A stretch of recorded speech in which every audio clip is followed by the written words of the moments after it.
Hello, I'm Pablo Silva and I work at Universidad Alberto Hurtado.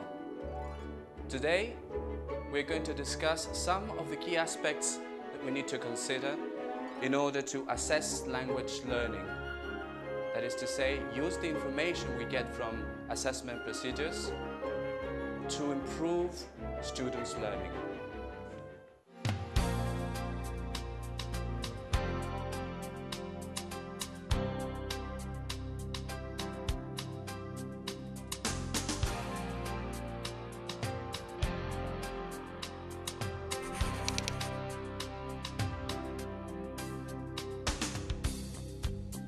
First of all, let's have a look at how we are going to understand assessment in this context.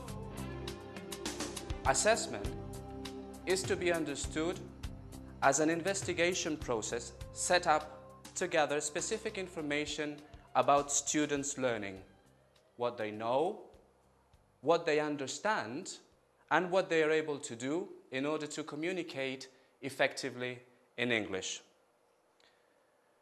We say that assessment is an investigation process because we need to find evidence as to the extent to which students have actually learned and have developed their language skills.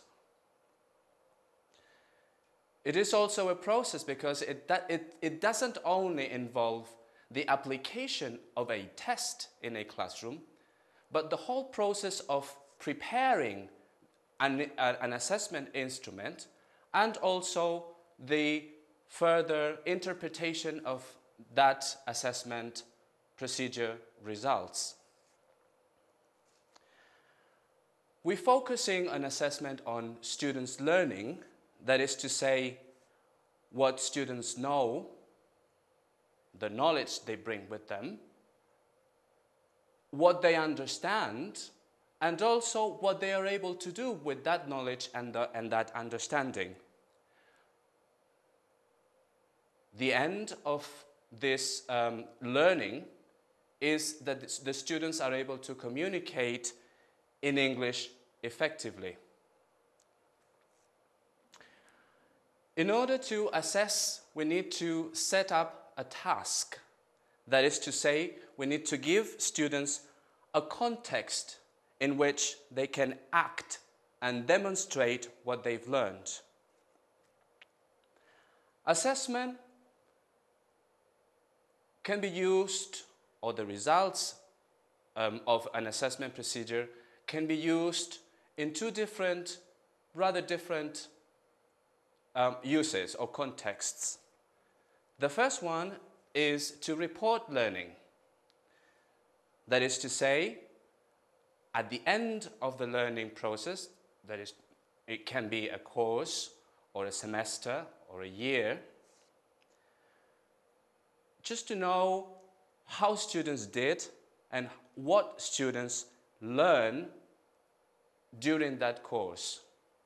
The purpose of this report is to decide on whether students have learned enough to pass that course for promotion purposes or for certification purposes, perhaps. Again, this use of assessment is effective at the end of a period of learning. On the other hand, another major use of assessment is to monitor learning. That is to say, it's a process that goes on while the course is occurring. And the purpose here is to find out what and how much are students actually learning during the course. This information can be used to improve learning and also for teachers to improve their teaching. This is the use we will focus on in this opportunity.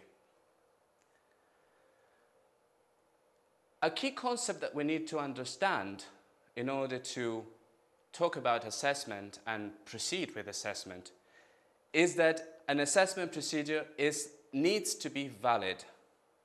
That is to say, we need to make sure that we are assessing what we aim at assessing and nothing different. It may sound pretty obvious, but many times it is very easy, and many times we find situations where we end up assessing something different to what we are saying we are assessing. Once we have decided what is the skill that we're going to assess, or what combination of skills we're going to assess, we need to further define what sub-skills we are going to focus on. For example, if we're going to assess reading comprehension, then what aspect of reading comprehension or what sub-skill of reading comprehension are we going to assess? Is it students' ability to understand a text as a whole, general comprehension? Or is it the ability of identifying specific information in a text? Or perhaps their ability to read between lines, that is to say, to deduce information that is not explicitly stated in the text? We need to have a clear focus. We need to focus clearly on those specific items, and we need to keep them in mind during the whole assessment procedure. Finally, in this definition, we also need to consider the context in which these skills are going to be developed, are going to be demonstrated. Skills do not appear in the air.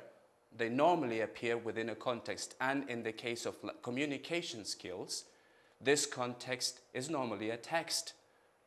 Either a text that students understand, orally or in written form, or a text that students will produce. In either case, we need to set up the limitations, the characteristics, more than the limitations, of that particular text. Are we going to find out students' ability to identify specific information in a simple text, in a short text, in a text that deals with a topic that the student is familiar with, and so on and so forth?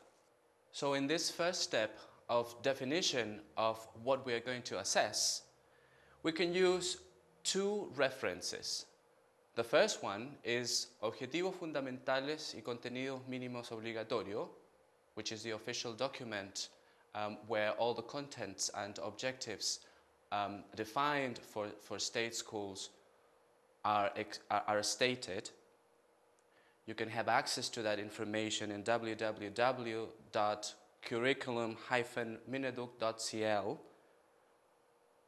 and the progress maps, which give us an idea of how each of the different sub-skills grow and develop. We also have access to that document in the same web page. Also, it is essential to understand who our audience is and to define and to use that information later of who our students are, their age, their interests, their background, and also an important factor can be the number of students that we are going to assess. All that information is going to be useful in order to select the best task that we are going to use. Once we have a clear idea of what we are going to assess, the next step in this context of assessment for learning, that is to say assessment that is going to be useful to improve learning and teaching, is to set up a set of criteria